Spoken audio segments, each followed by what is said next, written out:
주님 말씀 보겠습니다. 고린도후서 11장 2절의 말씀입니다. 찾으셨으면 다같이 상고하겠습니다. 시작. 내가 하나님께 속한 질투로 너희에게 대하여 질투하노니 이는 내가 너희를 순결한 처녀로 그리스도께 드리기 위한 남편에게 너희를 정혼시키기 때문이다. 아멘. 오늘은 내가 너희를 그리스도에게 중매함이니 아니면 정혼케 함이니 이런 제목으로 말씀을 해볼 겁니다. 오늘 이 정혼이라는 이 중매는요, 아라스예요. 아라스는 알렙 렛이 신이거든요. 알렙은 성경 66권과 진리 대신 예수 그리스도를 배우는 거예요. 그러면 주님은 우리 가운데 계시고 우리에게 끊임없는 배움을 주시는 분이죠. 그분이 하나님이세요. 그래서 진리를 가르쳐주는 자가 참된 스승이라는 것이죠. 그러면 그 진리를 배우면 나라는 것은 이미 십자가에 죽었구나. 그리스도라는 예수와의 영인 그리스도라는 영원한 하나님이 이제는 나의 머리가 되는 거구나를 알게 돼야 되는 것이죠. 그럼 그리스도가 나의 머리면은 끊임없이 나라는 옛 생각이라는 하나님을 대적하는 것이 끊임없이 일어난다는 거죠. 우리 안에서.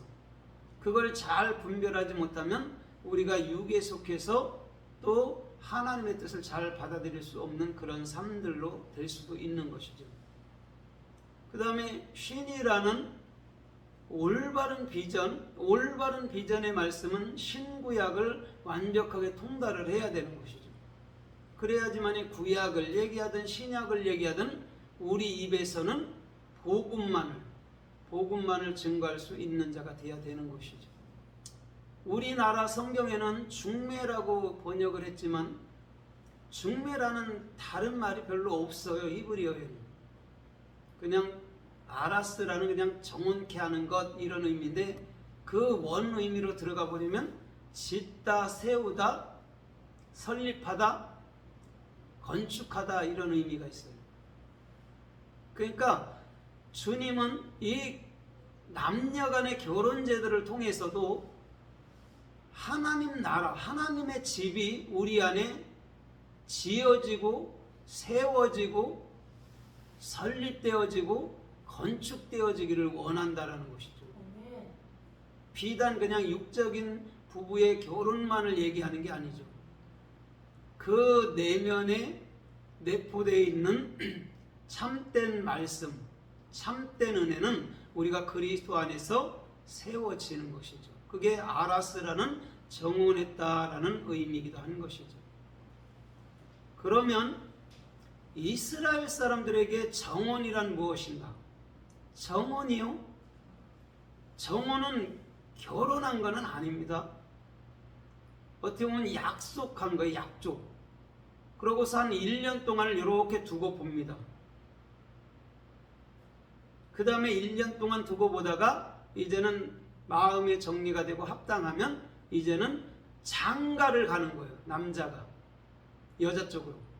그래서 그 시댁에서 밤낮 7일간의 연애를 베푼단 말이에요. 밤낮. 그러고 난 이후에 장가들어서 처갓집에서 살게 되는 것이죠.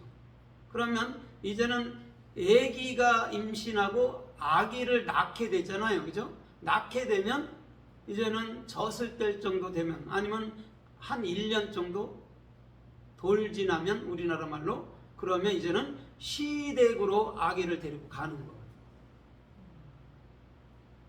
그래서 이제는 영원히 시댁에서 살게 되는 것이죠. 여자도 자기의 옛 그 삶의 방식은 친정에 있던 삶의 방식은 십자가로 넘겨버리고 이제는 새로운 시댁의 그런 예를 뭐냐면 가문의 그런 계율들을 가지고 이제 살아가게 되는 것이 장가 시집이란 말이에요. 그러면요 이스라엘 히브리 사람들 유대인들의 전통에 보면요 굉장히 여자를 배려하는 것이 많아요. 먼저 결혼하고선 시댁으로 가면 되게 어색하잖아요. 그런데 친정으로 가서 아기 날 때까지 같이 산단 말이에요. 장가든다 하는 거죠.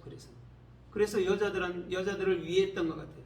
더 연약한 그러시기도 하고, 그 다음에 이제 시댁에 가서 이제는 이제 살 수 있는 한 계속 살아가는 것이죠. 이게 왜 그러냐면 남자가 장가를 들어서 친정에 살아보고 또한 여자를 데리고 시댁에 살아보면 거기에 대한 약간 부족한 점들을 알게 된단 말이에요. 그것을 보완하기 위해서 하나님은 그런 육적으로도 그런 결혼 풍습을 해 주신 것 같아요. 그러면 아라스라는 근본의 의미는 세우다라는 의미라는 것이죠. 그죠? 설립되고 건축되어지고 짓게 되는 것이죠. 그러면 이런 거잖아요. 내가 지금까지 살아오던 삶의 방식을 떠나서 이제는 하늘의 것으로 지어지고 세워지고 건축되어져 가는 모습이 아라스라는 이 약혼 아니면 중매함 이런 의미라는 것이죠. 특별하게 따로 중매합니다 이런 의미를 부여할 만한 단어가 없어요. 정확하게. 그래서 약혼하는 걸로 말씀하는 거예요. 그게 중매라는 것이죠. 마태복음 1장 18절에 보면 마리아하고 요셉하고 정혼을 했단 말이에요. 정혼을 했는데 얼마 후 소식을 듣다 보니까 마리아가 임신을 한 거예요. 그러면 남자 쪽에서는 막 청천벽력 같잖아요. 약혼해놨는데, 정혼해놨는데 여자가 아기를 가졌다니까 기가 막힐 노릇 아닙니까? 그러면 이스라엘 백성들에게는요, 그를 죽여요. 여자를 돌로 쳐 죽입니다.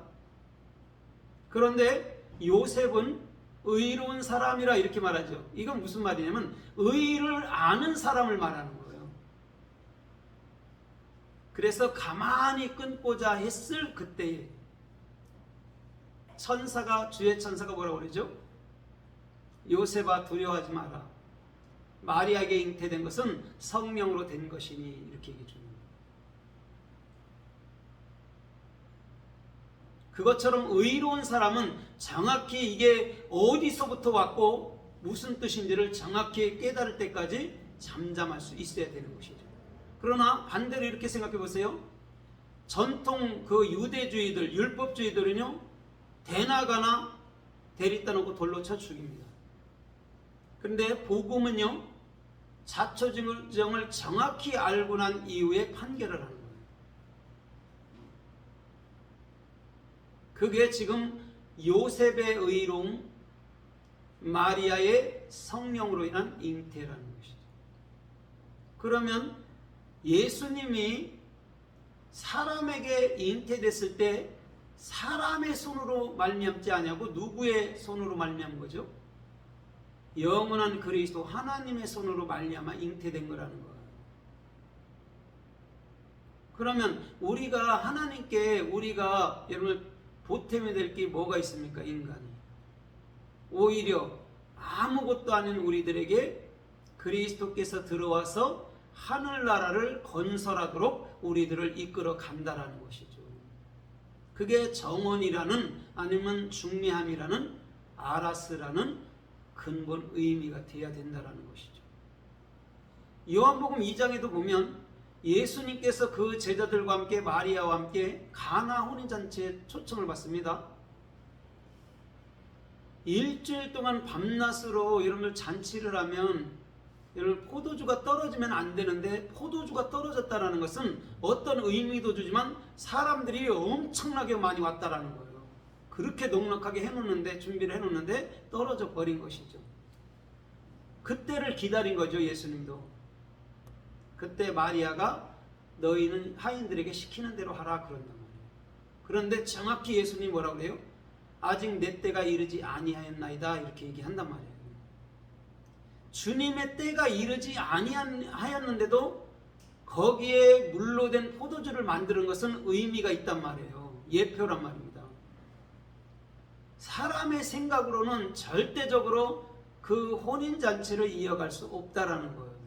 혼인잔치는 오직 그리스도께서 나의 신랑 되어주시고 우리가 참된 신부 되어줄 때 그 관계 속에서 흘러가는 포도주는 진리, 물로 된 포도주는 영원히 흐른다라고 그것을 가르쳐 주는 거라는 것이죠. 그런데 거기에 보면 돌항아리 6이 놓여 있단 말입니다. 근데 그곳까지 물로 아구까지 채운 거예요. 돌 항아리는 우리 마음 상태입니다. 거기에 진리로 채워지면 그게 생명의 포도주가 돼서 많은 영혼들을 살리는 거예요. 그래서 이렇게 말하잖아요. 연회장이 그대는 지금까지 좋은 것을 내었도다 그런단 말이에요. 그러면 아라스라는 정확한 의미는 오늘 그리스도를 나의 신랑 삼는 것이죠. 그래서 우리 가운데 그리스도라는 성경 66권의 참말이 충만해야 되는 것이죠. 충만하다라는 것은 뭐냐면 흘러 넘친다라는 거예요. 그러면 나만이 아니라 많은 영혼들에게도 줄 수 있는 것이죠. 왜냐면 그거 떠다 주라 했잖아요. 흘러 넘치니까 떠다 주지. 또 그거 여러분 뭐냐면 안 흘러 넘치고 그대로 있어 보십시오. 또 올라가면 또 떨어졌어요. 예수님 또 해주세요. 이럴 거 아닙니까? 그런데 요한복음 7장 38절로 39절은 나를 믿는 자들은 그 배에서 생수의 강이 흘러나리라 이렇게 얘기해 줍니다. 그거랑 똑같은 문맥이란 말이에요. 내 안에서부터 흘러나는 것이죠. 그게 반석으로부터서 솟아나온 영원한 생명수 성경 66권의 말이었다라는 것이죠. 그게 흘러갈 때 누가 그걸 막을 수 있느냐? 절대 막을 수 없다라는 것이죠.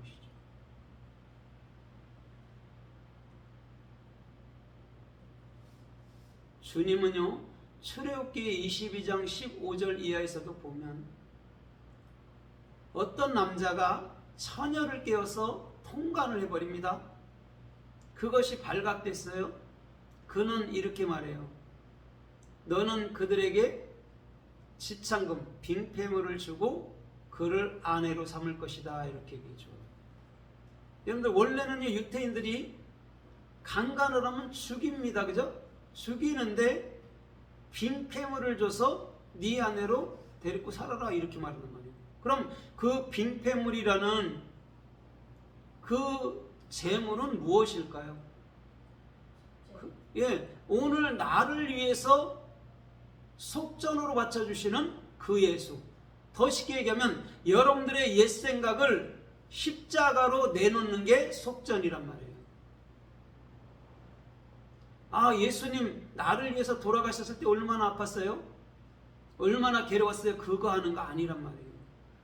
아, 내 생각, 내 옛사람은 속전으로 예수가 바쳐졌듯이 내 자신이 속전으로 바쳐져야 되는구나를 정확히 알게 돼야 되는 것이죠. 그게 빙패물이에요. 그러면 그 빙패물로 인해서 그 아내와 영원히 살 수 있다는 것이죠. 그리스도와 그것을 예표해 주는 거라는 거죠. 신명기서 20장 7절에 보면 이렇게 말씀하고 있어요. 군대를 모집했단 말이에요. 모세를 통해서 주께서 군인들을 모집했는데 거기서 모세가 이렇게 말해요. 너희 중에 모집한 자 중에 정원은 했는데 여자랑 자지 않았다면 집으로 돌아가라 이렇게 얘기를 해죠. 그러면 여러분 착각하면 안 됩니다. 우리는 뭐 정원도 안 하고도 막 여자들이 그러잖아요. 그죠? 육적으로. 그런데 정원이라는 것은 그냥 약속만 해놨을 뿐이지 막 가서 잠자리 하고 그런 게 아닙니다. 적어도 1년 동안은 잘 유심히 서로 타협하고 그걸 보는 거예요. 그 다음에 이제 완벽하게 이제 영원히 살 사람이다 할 때 이제는 잠자리를 하는 거라는 것이죠. 그때 돌아가라고 그래요. 그런데 만약에 이렇게 말해요. 그 남자가 전쟁터에 나가서 전사했다면 이렇게 말해요. 그러면 그 약혼했던 처녀는 타인이 취할 것이다 이렇게 얘기죠. 그럼 타인이 취한다라는 게 뭐죠? 타인이. 거기서 타인이 누구죠? 예, 그리스도. 그리스도란 말이에요. 왜냐하면 나의 옛 신랑은 죽어야 되죠. 전사해야 되잖아요. 그래야 나의 새 신랑인 영원한 흠도 없고 점도 없는 그리스도라는 새 신랑이 나의 참된 신랑이 된단 말이에요. 그래서 정혼만 하고 잠자리를 안 했다면 돌려보내요. 그래서 1년 동안 그 여자랑 살게 하고 난 이후에 전쟁터에 나오게 했단 말이죠. 그럼 육적으로도 율법적으로도 우리 주님은요 굉장히 여러모로 사람들에 대한 배려가 있었다는 것이죠. 왜냐하면 결혼이라는 게 뭔지를 모르면 안 되잖아요. 정혼만 해놨는데 그냥 죽어버리면 결혼이 성립이 안 된 거잖아요. 그래서 정혼한 자는 집으로 돌아가도록 배려를 했다라는 것이죠. 그걸 여러분 잘 생각해 보십시오. 그게 얼마나 여러분을 귀중한 하나님의 그 영원하신 말씀으로 우리 안에서 우리를 세워줄라 하는, 우리를 건축해 줄라 하는 그런 주님의 여러분 뜻인지를 우리가 살펴봐야 된다는 것이죠. 그래서 에베소서 2장 21절에도 보면 너희도 성전 안에서 그 돌들이 돼서 스톤 돌들이 되어서 그의 집으로 그의 처소로 세워져 가느니라 이렇게 얘기한단 말이에요. 마치 그와 같다라는 것이죠. 결혼이라는 것. 하나님의 집으로 우리가 세워지는 것이죠. 세워져 간다 이것도 그렇잖아요. 세워지는 것이지. 하나님은 완성의 하나님이지 부족해서 완성시켜야 되는 그런 분이 아니란 말이에요. 주님이 들어온 자체가 우리는 완성 속에서 우리의 모든 삶을 살아갈 수 있는 그런 중심들이라는 것이죠. 그러면 여러분 진짜 군사가 될 거 아닙니까? 그죠? 왜? 내 가정이 지켜야 될 가정이 있고 자녀가 있기 때문에 군인들이 열심히 싸우는 거예요.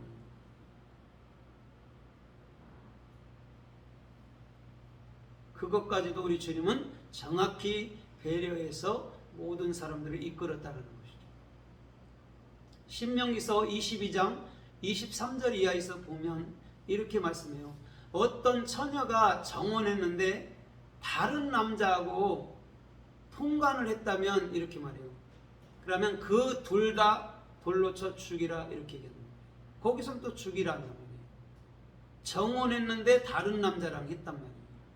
아까는 정확히 뭐라고 그랬죠? 신명기서 20장 7절에는 그 남자가 전사했다면 타인이 취할 것이다 이렇게 말했는데 이번에는 정혼했는데 다른 남자를 본 거예요. 그래서 그 남자까지도 같이 처녀도 죽어버리는 거예요. 그래야지 뭘로 가죠?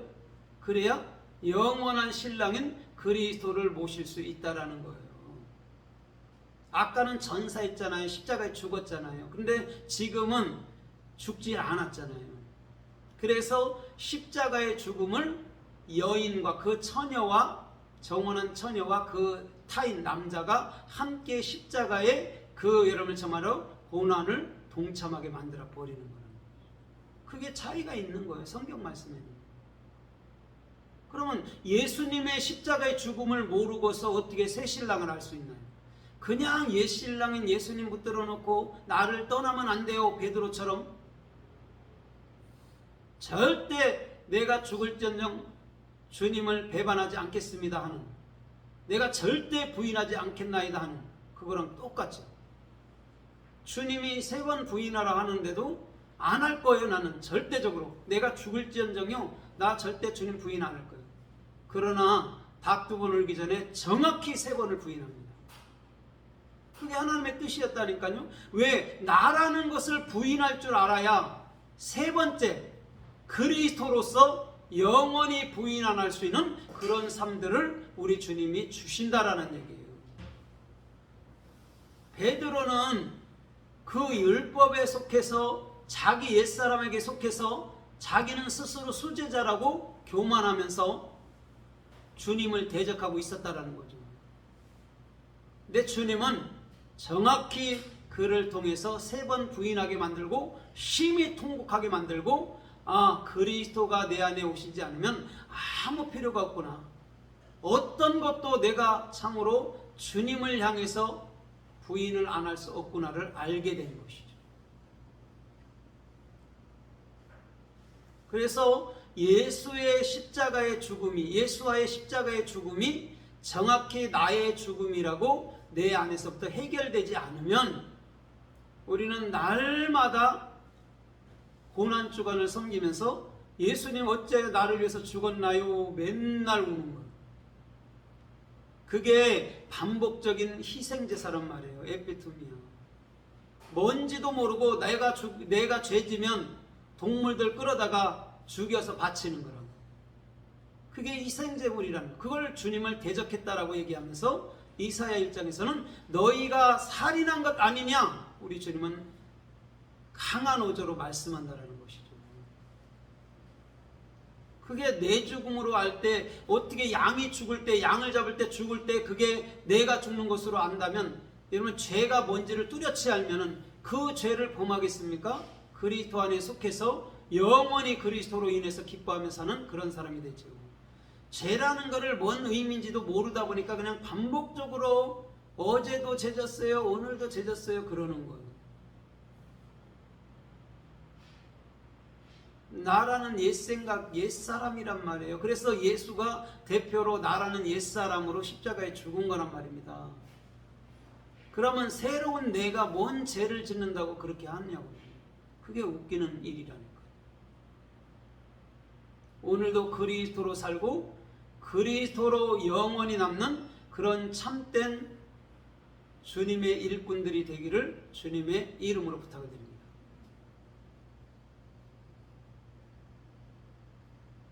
그래서 주님은 오늘도 예수와의 십자가의 죽음이 귀한 것이죠. 그가 죽고 난 이후에 영원한 신랑인 그분은 내 안에서 참나로 영원히 살아주신다는 것이죠. 그게 여러분들 얼마나 기쁘고 얼마나 여러분들 중요한 낱말이겠습니까?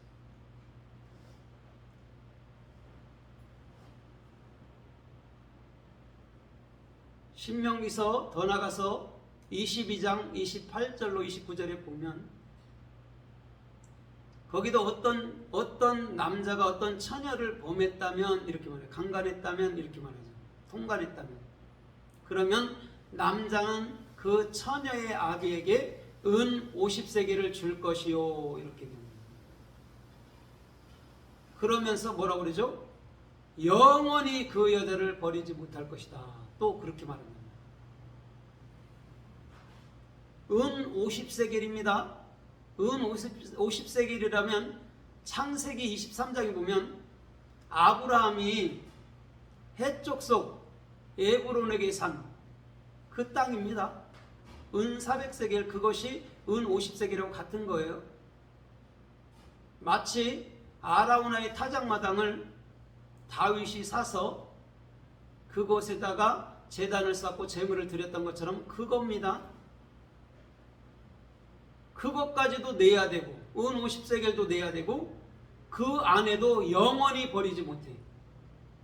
이걸 잘 생각해 보십시오. 그게 하나님 마음이라니까요. 당신이 은 50세겔이라는 속전으로 바쳐짐으로 영원히 저와 여러분들의 삶을 떠나지 아니하는 그 신랑 그리스도, 그것을 말해주는 거예요. 영원히 떠나지 않아요.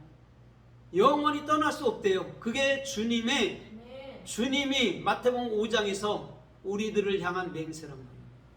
사람이 주님께 맹세할 수 있는 게 없어요. 우리는 지킬 수 있는 게 없어요.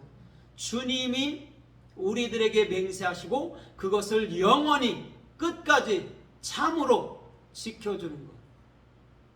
그게 은 50세겔이라는 거예요. 그러면 이 은 50세겔을 정확히 알게 되면 아, 우리 신랑은 영원하신 그리스도 단 한 분밖에 없구나. 저 요한복음 4장의 수가성 여인이 자기 신랑을 찾아서 그렇게 헤매도 5명이 있고 앞에 있고 해도 내 신랑이 아니라고 말하는, 쉽게 말하면 내 마음에 평강과 기쁨과 즐거움과 생명을 줄 수 없다라는 거죠. 여러분, 그렇다면 그런 신랑이 기둥서방들이 뭔 신랑이겠습니까? 그냥 육적인 만족만 채워주는 그런 신랑들이지. 그러면 그 여인은 마음으로부터서 늘 갈급할 수밖에 없다라는 것이죠. 그때 주님이 그 앞에 찾아가는 거예요. 네 앞에 있는 거 그것도 네 신랑 아니야. 그러면 예수님이 뭐라고 그러죠? 내가 십자가에 죽고 네 안에 들어갈 때 그게 영원한 신랑이 되는 것이야. 그러면서 참으로 예배할 때가 오나니 곧 이때라 얘기하는 거예요. 참 신랑이 내 안으로 들어온 것이 예배란 말이에요. 다른 게 예배가 아니고. 그리스도가 나의 주인, 나의 머리, 나의 생명, 나의 영원한 신랑이 돼야 그걸 예배, 그걸 찬송, 그걸 기도라고 얘기한단 말이에요. 그리스도가 내 안에 없이 기도하는 것, 그건 뭐죠? 이방인들의 중언부언이에요. 그게 그리스도가 내 안에 나의 머리로 있을 때 참기도, 참된 말씀을 흘려주는 그런 중심들로 나타나고 또 살아갈 수 있는 삶의 방편이 그곳에 있다라는 것이죠. 여러분, 은 50세계를 영원히 떠나지 아니하는 그 그리스도가 저와 여러분들의 머리가 된다면 성경 66권의 올바른 비전은 오늘도 저와 여러분들의 모든 삶의 영광이 되고 생명이 되고 은혜가 되고 즐거움이 되고 감사가 되는 것인 줄 믿습니다.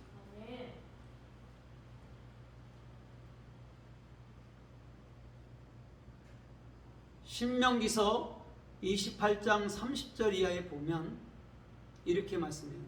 너희가 나를 떠나고 내게 불순종을 한다면, 이렇게 말해요. 네가 이방 신상을 섬긴다면, 이런 말이죠. 그러면 이렇게 말해요. 네가 약혼한 여자라도 타인이 취해갈 것이요, 이렇게 말해요. 그러면서 너희 양떼는 다 잃어버릴 것이고 너희는, 너희 가정, 너희 나라, 너희 상들에는 질병이 끊이지 않을 것이며, 이렇게 얘기해요. 주님을 떠난 삶이에요. 정혼했다 해도 다른 사람이 취해간대요. 그 다른 사람은 그리스도인 줄 믿습니다. 우리에게 남는 건 뭐죠? 양떼를 잃어버려. 질병만이 있어. 그게 행함주의, 율법주의, 주님을 떠난 자의 중심에는 병밖에 없는 것.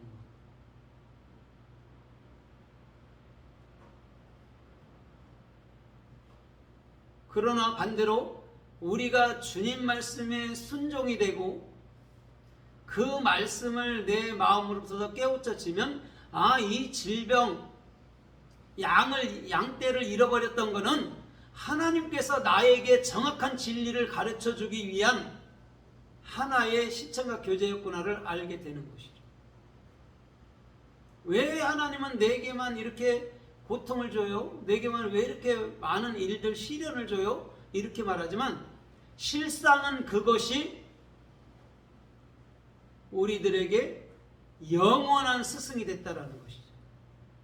그래서 어떤 분도 그랬잖아요. 철학자도, 그죠? 실패는 성공의 어머니다, 그러는 것이죠. 그러면 그 성공이라는 게 뭔지 실패라는 게 뭔지를 정확히 알았다라는 것이죠. 실패가 나쁜 것이고 괴로운 것으로만 알았다면 그 사람은 절대 성공하지 못했을 거예요. 그러나 이 실패는 저 로마서 8장 17절에서 말하는 것처럼 지금 현재의 고난은 장차 그리스도가 내게 주시는 영광과 좋게 비교할 수 없도다라고 고백했던 바울처럼 그렇다라는 것이죠. 그럼 실패했다고 무너질 필요가 없죠.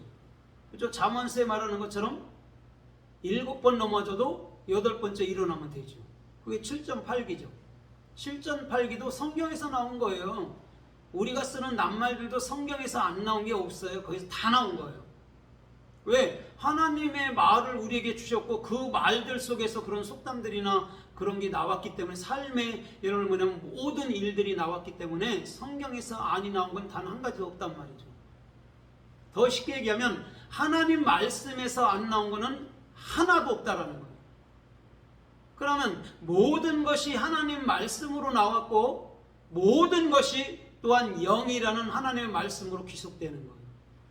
그러나 우리가 지금 선악이라는 이 체계 속에서 이 모든 천지만물을 보니까 이건 나빠 저건 좋아 이렇게 말하지만, 우리가 영이 돼버리면 나쁘고 좋음이 없어요. 다 좋은 거예요. 그냥 다 선이에요. 다 의란 말이에요. 그런데 사람들은 모기나 바퀴벌레나 쥐들 싫어하죠. 뱀도 대부분 싫어해요. 그러면 로마서 14장의 말씀처럼 하나님의 지으신 것이 모든 것이 선함에 감사함으로 받으면 버릴 것이 없나니 이렇게 말했단 말이에요. 이게 무슨 말이죠? 내가 하나님을 정확히 알아먹고 하나님의 말씀과 하나님의 뜻을 정확히 마음으로부터 알아먹었으면 하나님은 선악이 없구나. 오직 의만 가지고 우리들을 훈련시키기 위해서, 육체를 입은 우리들을 훈련시키기 위해서 채찍과 당근을 우리들에게 주시는 거구나를 알면 되는 거죠. 그런데요, 많은 사람들은 당근만 주세요. 채찍 싫어요. 그런단 말이에요. 그러면 그런 자들은 반드시 어그러진 길로 가죠. 채찍이 필요한 거예요. 당근을 갖기 위해서. 그래서 훈련을 아름답게 받고 또 받고 받아놓으면 그런 당근이라는 아름다움을 가질 때 그것을 잘 간직한단 말이에요. 그러나 반대로 훈련을 잘 받지 못하면 고난이 올 때 그냥 엎어져 버립니다. 사무엘하 3장 14절에 보면 주님이 다윗을 통해서 이렇게 말해요. 다윗이 이스보셋한테 이렇게, 사울의 아들 이스보셋한테 이렇게 말해요. 네가 내게 올 때, 내 앞으로 올 때는 미가를 데리고 와라 이렇게 얘기해요. 그는 내가 양피 100으로 그를 정원한 자다 이렇게 얘기해 주면서 미가를 데리고 오라고 해요. 그러면서 이스보셋한테 네가 만약에 미가를 데리고 오지 않는다면 너는 내 얼굴을 보지 못할 것이다 이렇게 얘기해 줍니다. 우리 주님은요, 미갈은 다윗을 조롱했습니다. 율법주의에 속해서. 그런데 끝까지 다윗은 미갈을 사랑해요. 똑같은 거예요. 아까 정언했다 했잖아요. 양피 100으로 십자가로 맺은 언약, 절대 미갈을 떠날 수 없는 거예요. 절대 저와 여러분들 떠날 수 없단 말이에요. 그게 정언이라는 것이죠. 끝까지 책임져야 되는 거예요. 그래서 이스보셋한테 너 미갈 없이는 내 얼굴 못 봐. 그러나 미갈을 데리고 오면 너는 내가 영원히 너의 왕이 되고 너에게 그리스도라는 참 신랑이 되어줄 거야 라고 이스보셋한테 말하는 거예요. 그래서 주님은 당신이 선택한 교회들을 끝까지 지키는 거예요. 이런 분은 없다니까요, 세상에. 아무리 찾아보세요, 이런 분이 있나. 성인 군자들은 그것을 속이는 거예요. 책임지지도 못할 것을 한다고요. 자기들이 군자라고. 그러나 오직 겸손의 왕이신 그리스도는 내가 끝까지 책임져 주마. 내가 끝까지 너희들을 지켜주마. 이렇게 말합니다. 이제 결론의 말씀을 맺겠습니다. 호세아서 2장 19절로 20절에 보면 주님께서 이렇게 말씀해요. 내가 너에게 장가들리니, 개역성경에 이렇게 말했지만 내가 너에게 너와 정언하리니 이런 말이란 말이죠. 알았어. 그러면서 내가 공변됨과 은총과 긍휼과 진실함으로 너에게 장가들어 이렇게 말해요. 너는 나를 알리라 이렇게 얘기죠. 그게 정언이라는 중매라는 아라스의 근본 중심이란 말이에요. 그리스도께서 내게 장가오는 것이죠. 그래서 공변됨과 은총과 긍휼과 진실함으로 영원히 살아주시는 것이죠. 그 다음에 너희가 나를 알리라. 왜? 주님께서 우리 마음 가운데로부터 깨우쳐 주니까 그렇다는 것이죠. 오늘 저와 여러분들의 모든 삶에도 그리스도께서 내게 정언함으로 오늘 이 세대에도 복된 하나님의 사람들로 나타나기를 주님의 이름으로 축원합니다.